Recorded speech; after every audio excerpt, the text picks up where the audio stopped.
मैं security guard था। मेरा ड्यूटी रात को होता था। जिस घर में देख रेख करता उस घर का मालिक घर में अकेला रहता था। वो कम उम्र लड़कियों को लाता था और कहता कि इसके माँ बाप नहीं है, अब इसकी शादी मैं करवाऊंगा। और फिर 1 महीने के बाद वो लड़की पता नहीं कहाँ गायब हो जाती थी। एक दिन एक छोटी उम्र की लड़की ले आया। उसने चेहरा ढका हुआ था। मेरी तरफ देखकर उसके आंसू निकल गए और रात को मुझे चैन नहीं आया और मैं मालिक के कमरे की तरफ चला गया। वहाँ देखा तो घर का मालिक, मेरा नाम करण है। मैं एक बहुत ही अमीर बंदे के पास सिक्योरिटी गार्ड था। मेरे घर में बहुत ही गरीबी थी। मेरी पत्नी इस दुनिया से जा चुकी थी। जब मेरी सबसे छोटी बेटी इस दुनिया में आई थी तभी मेरी बीवी के प्राण निकल गए थे। मेरी एक बेटी बड़ी थी जिसका नाम सुनीता था। वहीं अपनी छोटी बहनों का ख्याल रखती थी क्योंकि मेरा नाइट ड्यूटी होता था। मैंने जगह जगह काम किया और फिर आकर मेरी ड्यूटी एक बड़े आदमी के पास लग गया जिसका बहुत बड़ा बंगला था और उसने मुझे रात को साइड पर बैठने के लिए एक छोटा सा कमरा भी बनाकर दिया था। यानी उस घर में सर्दी में भी मैं वहां आराम से बैठ सकता था। मेरा काम करना आसान हो गया था। उस आदमी का नाम राजा था। यह शहर का बहुत बड़ा आदमी था। उसके बहुत बड़े बड़े बिजनेस थे। उसकी कोई फैमिली नहीं थी। वो अकेला रहता था। मेरा काम रात को जागना होता था, इसीलिए मुझे पता था कि घर में कौन आ रहा है, कौन जा रहा है। उनसे मिलने के लिए उनके दोस्त और कारोबार वाले लोग ही आया करते थे। एक दिन मैंने कुछ ऐसा देखा कि मैं हैरान रह गया और सुबह ये बात मैं पूछना चाह रहा था पर समझ नहीं आ रहा था कि किससे पूछूं। मैंने देखा कि रात के टाइम एक जवान और खूबसूरत लड़की को गाड़ी में लाया गया है और वह अंदर चली गई है। उसकी शक्ल से लग रहा था कि वह बहुत उदास थी, लेकिन उसके बाद वो लड़की बाहर ना आई और अभी तक अंदर ही थी। सेठ साहब को देर तक सोने की आदत थी। मैंने माली से पूछा, यार ये क्या चक्कर है, ये लड़की कौन थी? सेठ साहब की रिश्तेदार तो नहीं लग रही थी क्योंकि मैंने तो सुना है कि उनका इस दुनिया में कोई भी नहीं है। माली ने कहा कि हाँ, ये कोई गरीब और परेशान लड़की होगी।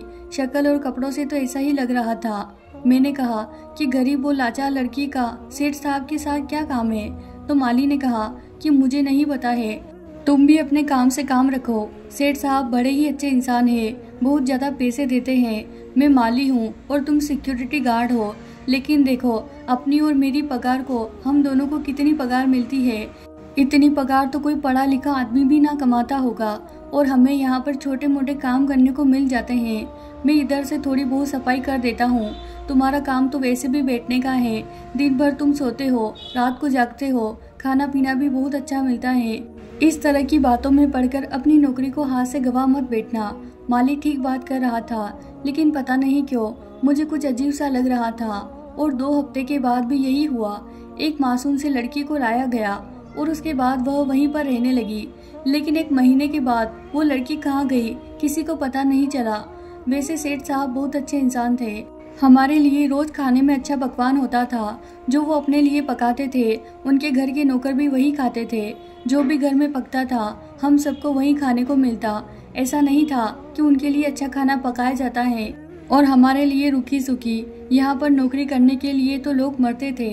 सब कहते थे कि सेठ साहब सारा पैसा पानी की तरह बहाते हैं, लेकिन वो क्या काम करते थे किसी को नहीं पता था। जहाँ तक मुझे पता था वो तो सारा दिन घर में ही सोते रहते थे। बड़े लोग थोड़ी ना कोई काम करने जाते हैं, उनके काम तो मोबाइल पर ही हो जाते हैं। काम करने के लिए उन्होंने लोग रखे होते हैं, खुद वो सारा दिन आराम करते हैं और रात को रिपोर्ट लेते हैं कि काम हुआ है या नहीं हुआ है। इस बार जब लड़की को लाया गया तो मैं थोड़ा परेशान हुआ। सोचा कि क्या हो रहा है। इस दफा लड़की बहुत ही ज्यादा अजीब हालत में थी, डरी हुई और परेशान लग रही थी। ऐसा लगता था उसे कोई चोट लगी है, लंगड़ा कर चल रही थी। मैं आगे बढ़ा तो मैंने साहब के नौकरों से पूछा कि इसको कहाँ लेकर जा रहे हो। इतने में सेठ साहब वहाँ पर आ गए और मैंने अपनी आवाज़ रोक ली। उन्होंने कहा कि क्या बात है, क्या सवाल जवाब हो रहा है? तो आदमियों ने कहा कि कुछ नहीं साहब जी, ये हमसे पूछ रहा था लड़की को कहाँ लेकर जा रहे हो। मैं परेशान हो गया कि वह यही कहेंगे कि तुम्हारी इतनी ज़रूरत कि तुमने यह सवाल पूछा। सेठ साहब मेरे पास आए और बोले, हाँ क्या मामला है तुम्हें? मैंने कहा कुछ नहीं साहब, ये लोग अंदर आ रहे थे, रात का वक्त है और यह मेरे काम का हिस्सा है, इसीलिए मैं इनसे सवाल कर रहा था कि लड़की को कहाँ लेकर जा रहे हो। उन्होंने मुझे कहा कि ये लड़की सड़क से उठाई है, इसका आगे पीछे कोई नहीं है, बहुत ही मजबूर और मासूम है।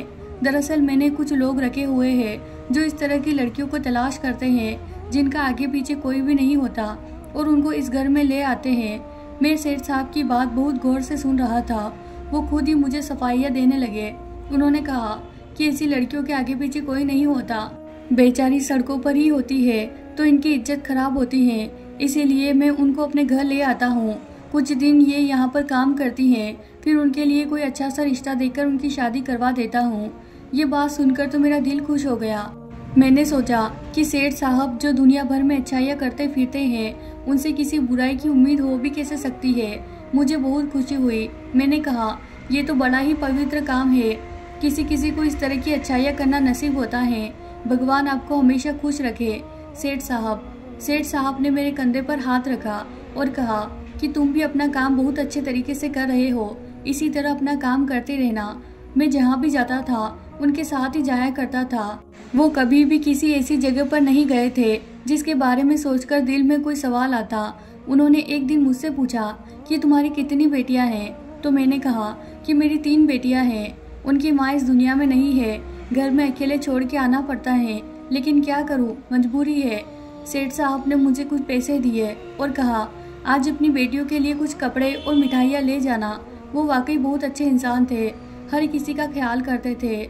जब मैं अपनी बेटियों के लिए अच्छे कपड़े और मिठाई ले गया तो वह बहुत ही खुश हो गई। उन्होंने सेठ साहब के लिए बहुत सारी प्रार्थनाएं की। मैं ये नौकरी करके बहुत खुश था।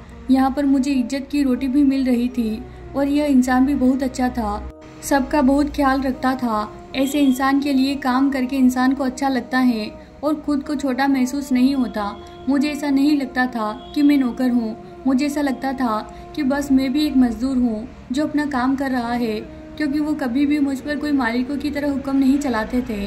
एक बार तो हमारी कार का एक्सीडेंट होने लगा और मैंने सेठ साहब की तरफ हाथ बढ़ाकर उनको बचा लिया, जबकि मेरे हाथ दरवाजे से लग गया और उस पर चोट लग गया।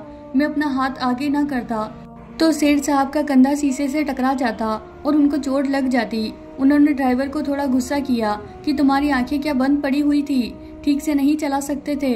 वो मुझे फौरन हॉस्पिटल ले गए, मेरी पट्टी करवाई, हॉस्पिटल का खर्चा दिया।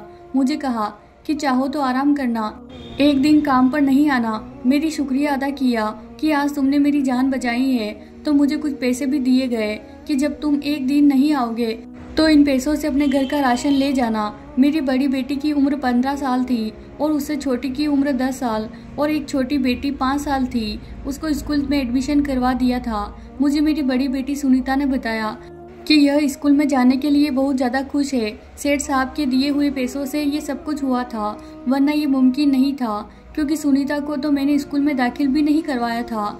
वो बेचारी अनपढ़ ही रह गई थी और घर में अपनी बहनों की देखभाल करती थी, लेकिन उसने कहा कि वो अपनी बहनों को जरूर पढ़ाएगी, इसीलिए बाकी बेटियों को स्कूल में दाखिला करवा दिया गया था।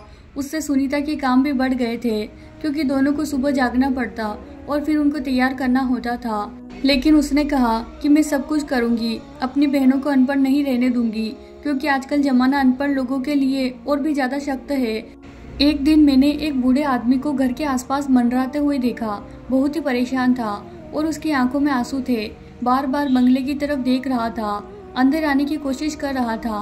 मैंने उसे रोक लिया और मैंने कहा कि बाबा जी क्या बात है, प्यास लगी है आपको तो पानी पिला देता हूँ। उसने कहा कि नहीं, मैं बड़ी मुश्किल में हूँ, मेरी जवान बेटी नहीं मिल रही और आखिरी बार मैंने उसको इसी तरफ आते हुए देखा था। मैंने कहा आपको कोई गलतफहमी हुई है, मैं भी यहीं पे बैठा रहता हूँ, मैंने तो किसी लड़की को नहीं देखा। बाबा जी ने अपना सिर पकड़ लिया। पता नहीं मेरी बेटी कहाँ चली गई, मैं कब से उसे ढूंढ रहा हूँ, इधर उधर मारा फिर रहा हूँ। अगर तुम्हें यहाँ कोई लड़की नजर आए तो उसको मेरे बारे में बता देना कि तुम्हारा बाप तुम्हें तलाश कर रहा था। मैंने कहा कि मैं आपकी मदद जरूर करूँगा, आप परेशान नहीं हो। बाबा जी बहुत मुश्किल में थे, उनको देखकर मेरा दिल बैठ गया। सारा दिन उन्हीं के बारे में सोचता रहा कि भगवान उनकी मदद करे। एक दिन सेठ साहब के खास आदमी रमेश को किसी से फोन पर बात करते हुए सुना। वो कह रहा था कि सेठ साहब उस वक्त पर पैसे नहीं दे रहे हैं। कहने लगा कि मालिक साहब तो किसी को टाइम पर पैसे नहीं देते हैं, दिमाग घूम गया है उनका, अमीरी उनके सिर पर सवार हो चुकी है। ऐसा मालिक किसी को भी नहीं मिले, अपना काम करवा लेता है और मेरी पेमेंट मुझे नहीं देता है। मैं ये सुनकर हैरान रह गया कितने अच्छे इंसान के बारे में किस तरह की बातें कर रहा था ये शख्स।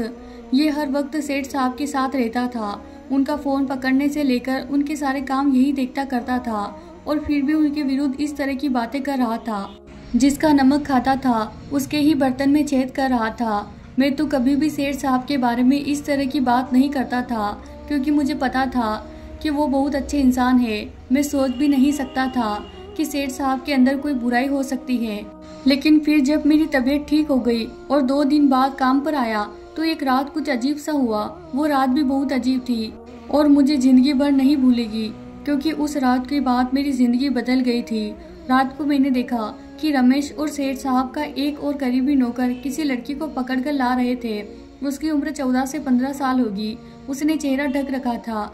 जब भी लड़कियों को लाया जाता था वो बहुत डरी हुई होती थी। वो समझती थी शायद हमारे साथ कुछ बुरा होने वाला है, लेकिन फिर उनके साथ सेठ साहब बहुत अच्छा करते थे कि उनकी शादी करवा देते थे। इस दफा ये लड़की बहुत रो रही थी। मैं कभी लड़कियों के नजदीक नहीं जाता था, क्योंकि यह मेरा काम नहीं था। मैं दूर से ही देखा करता था। लेकिन आज कुछ बहुत ही अजीब हुआ। जब मैंने उस लड़की को देखा तो उसने मेरी तरफ देखा तो वह रोने लगी। उसकी आंखों से आंसू निकल आए। इतनी बुरी तरह से रो रही थी कि मेरा दिल बैठ गया, क्योंकि मैं 3 बेटियों का बाप था। पता नहीं किसकी बेटी थी, उसका बाप इस दुनिया में था भी या नहीं। मैंने उसको देखा तो मुझे बहुत दुख हुआ। फिर उसको अंदर ले गए और वह बहुत रो रही थी, पर मुझे पता था कि बाद में ठीक हो जाएगी। मैंने पहले भी उससे पहले लड़कियों को आते हुए देखा था और लड़कियां पहले भी इसी तरह रोती थी, डरी हुई भी होती थी। लेकिन पता नहीं इस लड़की में ऐसी क्या बात थी कि जब से अंदर गई थी उसी के बारे में सोच रहा था। मेरा दिल बहुत उदास और परेशान हो चुका था। सारी रात मैं यूं ही बैठा रहा। कभी कभी मुझे नींद भी आ जाती थी, लेकिन आज मुझे नींद नहीं आ रही थी। बंगले में बिल्कुल खामोशी थी। सब लोग लगता था सो रहे थे और मुझे नींद नहीं आ रही थी। सुबह सुबह जब घर गया तो सामने का मंजर देखकर मेरी रूह कांप गई। मेरी दोनों बेटियां आंगन पर चारपाई पर सो रही थी। दरवाजा भी खुला हुआ था और मेरी बड़ी बेटी सुनीता घर में नहीं थी। मैं उसे तलाश करने लगा, लेकिन वो कहीं पे नहीं थी। मोहल्ले वालों से पूछा तो उन्होंने कहा कि हमें तो पता नहीं, हमने उसको बाहर निकलते हुए भी नहीं देखा। फिर मेरी दूसरी नंबर वाली बेटी जाग गई। उसने मुझे बताया दीदी रात को घर से निकली थी छोटी के लिए बिस्किट लेने के लिए, क्योंकि छोटी बहुत ज्यादा जिद कर रही थी, रो रही थी। आपको फोन किया लेकिन आपका फोन नहीं मिल रहा था, इसीलिए दीदी खुद ही बिस्किट लेने के लिए चली गई, लेकिन अभी तक वापस नहीं आई। मैं फौरन समझ गया कि ये सब क्या हुआ होगा, क्योंकि मेरे दिमाग में एक एक बात आने लगी। उस दिन जो बाबा वहाँ पर पहुँचा था वो भी अपनी बेटी को तलाश कर रहा था। वो लड़की भी हमारे आसपास के इलाके की थी, तभी वो तलाश कर रहा था। और कल रात इस लड़की को लेकर रमेश गया था। वह भी कोई और नहीं बल्कि मेरी अपनी बेटी थी। उस लड़की का कद उम्र बिल्कुल मेरी सुनीता जितना ही था और वो भी मुझे देखकर रो रही थी, वरना इस टाइम वो और कहाँ हो सकती थी। इसका मतलब ये लोग झूठ बोलते थे कि ये बेसहारा मजबूर लड़कियों को नहीं पकड़ते थे, बल्कि ये लड़कियों को अगवा करते थे, और अगवा करके उनकी शादी तो बिल्कुल भी नहीं करवाते थे, बल्कि शायद उनके साथ कोई गलत काम किया करते थे। मेरा खून खौलने लगा। मैंने अपनी बंदूक उठाई और सीधा साहब के बंगले की तरफ चल दिया। जाने से पहले अब मैंने अपनी बच्चियों को कहा कि अगर मैं वापस न आया अपने चाचा के घर चली जाना, क्योंकि मैं जो करने जा रहा था वो कोई आसान काम नहीं था। मेरा खून खोल रहा था, मेरे हाथ पांव कांप रहे थे, मेरी आंखें लाल हो चुकी थी। आज मैं सीधा ही बंगले के अंदर चला गया और सामने ही सेठ साहब बैठा हुआ था। कहने लगा कि क्या हुआ, कोई जरूरी काम है? मैंने कहा कि सेठ साहब रात को यहाँ पर एक लड़की को लाया गया था, वो कहाँ है? उन्होंने कहा कि तुम क्यों पूछ रहे हो? मैंने कहा कि बेचारी बड़ी डरी हुई लग रही थी। तो उन्होंने कहा कि अभी तो ऊपर वाले कमरे में ही है, कोई अच्छा सा रिश्ता मिल जाएगा तो फिर उसकी शादी करवा देंगे, बड़ी ही प्यारी लड़की है। मैंने अपनी मुट्ठियों को कस के बंद कर लिया। मेरे हाथ पांव कांप रहे थे। इसका मतलब यह एक शैतान आदमी था। इसके नौकर जो इसके बारे में बुराई कर रहे थे वो झूठी नहीं थी। मेरी आंखों पर पट्टी पड़ी थी। मैं सोच भी नहीं सकता था कि यह इंसान इस तरह का निकलेगा। जिसके बारे में बात कर रहा था वो मेरी बेटी थी, कोई और नहीं। और इससे पहले भी न जाने कितनी लड़कियों को ऐसे ही अपने बंगले में ला चुका था और लोगों को झूठ बोलता था कि मैं इनकी शादी करवा देता हूँ। लड़की 1 महीने बाद न जाने कहाँ गायब हो जाती थी। या तो उनको जान से मरवा दिया जाता था या फिर कहीं बेच दिया जाता था। मैं उन बच्चियों को नहीं बचा सका, लेकिन अपनी बेटी को जरूर बचाऊंगा। सोचा कि मैं अपनी बेटी को आराम से यहाँ से निकलवाकर हमेशा के लिए कहीं गायब कर दूंगा, लेकिन सिर्फ अपनी बेटी को बचाने तक मेरा फर्ज नहीं बनता था। मुझे इस दरिंदे को ही खत्म करना था, क्योंकि आज मेरी तो कल किसी और की बेटी उसके हाथ लग सकती थी। मुझे कहीं खोया हुआ देखकर सेठ साहब ने कहा कि क्या बात है, परेशान नजर आ रहे हो, घर में तो सब ठीक है ना, पैसे चाहिए तो ये लो। उन्होंने अपनी जेब से पैसे निकालकर मेरी तरफ बढ़ाए। मैंने उन पैसों की तरफ देखा। इन्हीं पैसों को देखकर उन्होंने मेरी आंखों पर पट्टी बांधी थी। मैंने आव देखा न था और उनकी तरफ बंदूक चला दी। मैंने आज एक दरिंदे को खत्म कर दिया, उसे बहुत आसान मौत दे दी। मैं ऊपर वाले कमरे की तरफ गया अपनी सुनीता को बचाने के लिए। वो वहीं पर मौजूद थी, लेकिन जैसे ही दरवाजा खोला तो मैं हैरान हो गया। मेरी बेटी उसी कमरे में थी, लेकिन उसके अंदर जान नहीं थी। उसने खुदकुशी कर ली थी। वो इस दुनिया से जा चुकी थी, क्योंकि शायद ये दरिंदा उसकी इज्जत लूट चुका था। मैंने उसे आखिरी बार देखा तो वो मेरी तरफ देख रही थी। रात के वक्त जब मुझे नजर आई थी, यह तब की बात है। उसकी आंखों में आंसू थे। शायद वो चिल्लाई नहीं थी, क्योंकि उसके मुंह बंद किया गया था कि अगर तुम बोली तो तुम्हारे बाप को जान से मार देंगे। अपनी बेटी की लाश को गले से लगाकर मैं बहुत रोया। उसे वहां से लेके आया। अपनी बेटी का कफन दफन करने के बाद अपनी दोनों बेटियों को साथ लिया और हमेशा के लिए मैंने शहर छोड़ दिया। मैं वापस अपने गांव में आ गया, जहां मैं रहता था, जहां मेरी शादी हुई थी, जहां मुझे मेरी बीवी मिली थी। अपनी बेटियों को उनकी नानी नाना के पास छोड़ा। जब उनको सुनीता के बारे में बताया तो वो भी उदास थे। रोज अपनी बेटी के लिए मैं रोता था, याद करता था। उसकी सूरत मेरी आंखों के सामने से नहीं जाती थी। मैं अपने आप को गैर जिम्मेदार समझता था, क्योंकि मैं खामोश रहा, क्यों मैंने कुछ नहीं किया। कुछ दिन बाद सेठ साहब के बारे में अखबार में एक बहुत बड़ा आर्टिकल छपा। पता चला कि वो यह काम इंटरनेशनली करता था। वो एक बहुत ही गंदा इंसान था और उसके पीछे बहुत सी एजेंसियां भी पड़ी हुई थी। उसके साथ ही रमेश भी यह काम करता था। उसने बयान दिया कि यह सब झूठ था, हम किसी लड़की की शादी नहीं करते थे। सेठ साहब पहले 1 महीने तक उनको घर में रखते थे और जब उनका दिल भर जाता तो फिर उनको किसी बाजार में भेज देते थे। मैंने बहुत अच्छा किया जो उस दरिंदे का काम तमाम कर दिया। मुझे इस बात पर कोई अफसोस नहीं हो सकता है कि कभी पुलिस मुझे ढूंढती हुई यहाँ तक आ जाए तो मैं उनको सब कुछ बता दूंगा कि हाँ, मैंने ही उसको खत्म किया। मैं वहाँ से कभी भी ना भागता, लेकिन अपनी 2 बच्चियों का भी मुझे ख्याल करना था। भगवान मेरी सुनीता को स्वर्ग में जगह दे। उनका सपना था कि उसकी दोनों बहनें पढ़ लिख कर अच्छी इंसान बने, और अब यही मेरा सपना है। तो प्यारे दोस्तों, ये थी हमारी आज की कहानी। अगर आपको कहानी पसंद आई है तो कहानी को लाइक करें, और अगर अभी तक आपने हमारे चैनल को सब्सक्राइब नहीं किया है तो हमारे चैनल को जरूर सब्सक्राइब कर ले। धन्यवाद दोस्तों।